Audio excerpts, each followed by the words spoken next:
এক শ্রেণীর মিডিয়া, তার একটা ক্ষুদ্র অংশ আছে আমাদের দেশে যারা তাদের দোষর হয়ে কাজ করে, আর বাকি আজকাল আমরা যেটা দেখতে পাচ্ছি আমাদের পার্শ্ববর্তী দেশ থেকে অনবরত উস্কানি দিয়ে দেশে, দেশের বাইরে, বিভিন্ন দেশে বাংলাদেশের মানুষের ভাবমূর্তি ক্ষুণ্ণ করার, বাংলাদেশের মানুষকে খারাপ মানুষ হিসেবে দেখানোর একটা চেষ্টা তারা করছে, অপচেষ্টা করছে। এই সময়টাতে আমাদের শত শত মত পার্থক্য থাকা সত্ত্বেও ঐক্যবদ্ধ হওয়ার সময়। হাজারটা বিষয়ে আমরা মত পার্থক্য করতেই পারি, কিন্তু আমাদের দেশের যে ইমেজ আছে সেই ইমেজটা যদি নষ্ট হয়ে যায় বা আমাদের যদি দুর্নাম করে, আমাদেরকে যদি খারাপ হিসাবে বিশ্বের দরবারে কেউ চিত্রায়িত করার চেষ্টা করে এবং সে যদি সফল হয়, তাহলে দিন শেষে ক্ষতিগ্রস্ত আমরা সবাই হব। আর এজ এ মুসলমান আমরা তাদের ষড়যন্ত্রের ব্যাপারে সর্বোচ্চ সতর্ক থাকব। আপনারা অনেকেই নিশ্চয়ই ইতিহাস জানেন যে এইভাবেই আজকের যে হায়দ্রাবাদ ভারতের অংশ, এই হায়দ্রাবাদ একটা স্বাধীন সার্বভৌম একটি দেশ ছিল। এই ভারত সে হায়দ্রাবাদকে কিভাবে স্বাধীনতাকে খর্ব করে, লুণ্ঠন করে, কিভাবে সেটাকে ভারতের অংশে পরিণত করেছে, তাদের বর্ডার কিভাবে তুলে দিয়েছে এবং ভারত তারা গিলে নিয়েছে, খেয়ে ফেলেছে হায়দ্রাবাদকে, সেটা বেশি দিন, অনেক কয়েকশো বছর আগের ঘটনা না। অতএব আজকের প্রেক্ষিতেও আমরা যদি সবাই ঐক্যবদ্ধ না থাকি, আমরা যদি সজাগ না থাকি, তাহলে আমাদের পরিস্থিতি বড় করুণ হবে। এইভাবে ন্যাক্কারজনক ভাবে একটা প্রতিবেশী রাষ্ট্র একটা ছোট রাষ্ট্রের বিরুদ্ধে লেগে যেতে পারে, এরকম দৃষ্টান্ত পৃথিবীর কোনো অঞ্চলে মনে হয় খুঁজে পাওয়া যাবে না। গত কয়েকদিন আগের ঘটনা, দলে দলে মসজিদে হামলা করে কিভাবে ভাঙচুর করে মসজিদকে নোংরা করে সেটাকে দখল করেছে, সেই দেশের মানুষ যখন আমাদেরকে নসিহত করতে আসে, তখন আমাদের আসলে তাদের প্রতি করুণা হয়, মায়া হয়।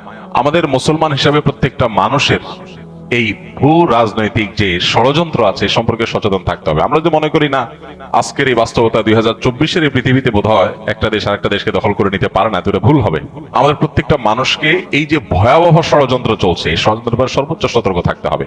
কোন অবস্থাতে এই ষড়যন্ত্র যাতে তারা সফল না হতে পারে। রাজনৈতিক মত পার্থক্য থাকতে পারে, ধর্মীয় মতভিন্নতা থাকতে পারে, নানা বিষয়ে মতভিন্নতা থাকতে পারে, কিন্তু আমাদের এই ছোট্ট দেশটা কেউ দখল করে নিয়ে যাক আর আমাদেরকে দাস বানায় রাখুক, এটা আমরা কেউই নিশ্চয়ই চাইবো না। যদি না চাই, তাহলে সজাগ হতে হবে প্রত্যেকটা মানুষকে।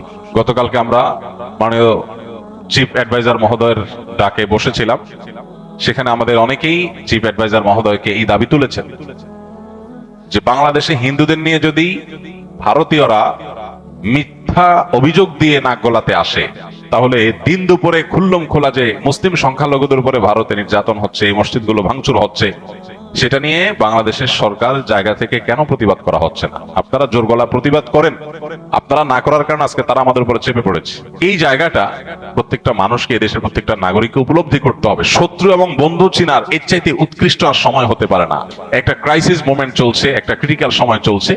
বিশ্বের বিভিন্ন শক্তিশালী দেশগুলোকে এই দেশের বিরুদ্ধে দাঁড় করানোর এক চক্রান্ত, এক খেলা এখানে চলছে। সেখানে এই দেশীয় যে বিদেশিদের এজেন্ট মিডিয়াগুলো আছে, সেগুলোকে ভালো করে চিনে রাখার সময় হয়েছে।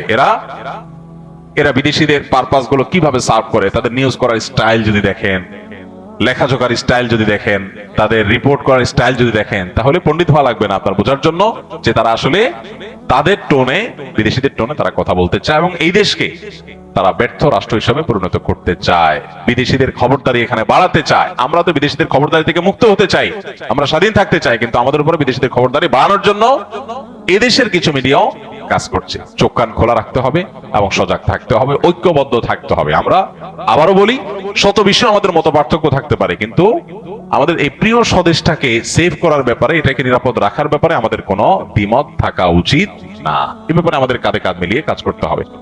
আমি আবারও বলছি, যদি আমরা সতর্ক না হই, তাহলে সেক্ষেত্রে এই দেশ আমাদের আর থাকবে না এবং এদেশে আমরা যে বিগত কয়েক বছর ধরে আমরা দাসের মতো ছিলাম, সেটা যে আরো কতটা ভয়াবহ আকার ধারণ করতে পারে একমাত্র আল্লাহ তাআলা ভালো জানেন। বিধায় প্রত্যেকটা মানুষকে সজাগ হতে হবে, সতর্ক হতে হবে এবং ধর্মীয় সম্প্রীতির ব্যাপারে আমরা প্রত্যেকটা মানুষ নিজে থেকে উদ্যোগ নিয়ে নিয়ে আমাদেরকে ধর্মীয় সম্প্রীতি রক্ষা করে তাদের মিথ্যা অভিযোগ, এটাকে মিথ্যা প্রমাণ করতে হবে। সেই অভিযোগকে মিথ্যা প্রমাণ করার জন্য আমাদেরকে ভূমিকা রাখতে হবে এবং পাড়ায় পাড়ায়, মহল্লা মহল্লায় অন্য ধর্মাবলম্বী যে সমস্ত ভাই বোনরা আছে, সম্ভব হলে তাদের সাথে মিট করতে হবে, তাদেরকে নিয়ে একসাথে বসতে হবে যে ভাই আপনারা কোনো অসুবিধা অনুভব করছেন কিনা, কেউ আপনাদের কোনো অসুবিধা করছে কিনা, তাদেরকে আশ্বস্ত করতে হবে এবং অহেতুক তাদের মনে যে ভয় সৃষ্টি করছে পার্শ্ববর্তী দেশ থেকে, সেগুলোর ব্যাপারে তাদেরকে অভয় দিতে হবে যে আমরা হিন্দু মুসলিম কাঁধে কাঁধ মিলিয়ে আমাদের প্রিয় মাতৃভূমিতে আছি এবং থাকবো ইনশাআল্লাহ। আমরা আমাদের আদর্শ ঈমান আকীদার ব্যাপারে সম্পূর্ণ আমাদেরকে দায়িত্বশীল থাকতে হবে, কিন্তু সেই সাথে সামাজিক সম্প্রীতির ক্ষেত্রে আমাদের অন্য ধর্মের ভাইরা, অন্য মতের ভাইরা, শুধু ধর্মের কথা কেন বলছি, রাজনৈতিক ভিন্ন মত থাকতে পারে, ধর্মের মধ্যে আন্তর্ধর্মীয় ভিন্ন মত থাকতে পারে। এজ এ মুসলিম আমাদের মধ্যে বিভিন্ন মত, বিভিন্ন থটের অনুসারী থাকতে পারি আমরা, কিন্তু সহনশীলতা প্রদর্শন করতেছে। আমাদের সহনশীলতার কথা বলে কোনো উগ্রতা, কোনো অসহনশীলতা, কোনো অসহিষ্ণুতাকে কোনো অবস্থাতে আমরা স্থান দেব না। আমরা বিভিন্ন মতের মানুষ একসাথে নামাজ পড়ি, একই কাতার নামাজ পড়ি, এক একজন এক এক রাজনৈতিক দল করেন, নামাজ পড়ার সময় কাঁধে কাঁধ মিলিয়ে দাঁড়াচ্ছেন। কেউ কোন পীরের মুরিদ, আরেকজন পীরের মুরিদ, কেউ তাবলীগ করছেন, কেউ অন্য কোনো রাজনৈতিক ইসলামিক দল করছেন, কিন্তু নামাজের সময় একে কাঁধে কাঁধে মিলিয়ে দাঁড়াচ্ছেন। এটাই তো ঐক্যের শিক্ষা, যে মত আপনার ভিন্ন হতে পারে, কিন্তু যখন নামাজে দাঁড়াচ্ছেন আপনি এটা বলতে পারবেন না, না এটা বিএনপি লাইন, ওইটা জামাতের লাইন, ওটা জাতীয় পার্টির লাইন, আলাদা করে লাইন করার সুযোগ আছে? নাই।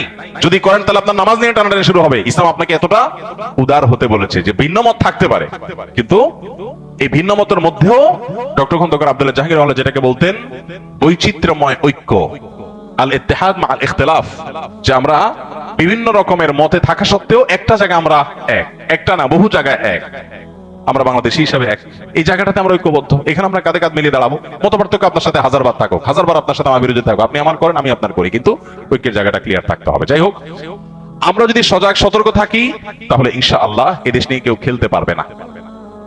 18-20 কোটি মানুষ আমরা যদি সবাই একটু চোখ কানটা খোলা রাখি যে একটা নোংরা খেলা চলছে, ইনশাআল্লাহ কেউ আমাদেরকে নিয়ে খেলতে পারবে না। গতকালকে মাননীয় প্রধান উপদেষ্টাকে এই আশ্বাস আমরা দিয়েছি, এই বিশ্বাস আমরা তাকে রাখতে বলেছি যে এদেশের শুধু মুসলমান না, হিন্দু ধর্মীয় নেতৃত্ব সবাই ছিল, সবাই বলেছেন যে আমরা আমাদের রাষ্ট্র, আমাদের প্রিয় মাতৃভূমির স্বার্থ রক্ষার ক্ষেত্রে আমরা সবাই ঐক্যবদ্ধ, কাঁধে কাঁধ মিলিয়ে আমরা কাজ করব এবং কোনোভাবেই এই দেশকে দুর্নাম করার যে ষড়যন্ত্র চলছে এই ষড়যন্ত্রকে আমরা সফল হতে দেব না ইনশাআল্লাহ। আল্লাহ আমাদের সবাইকে সেই তৌফিক দান করুন।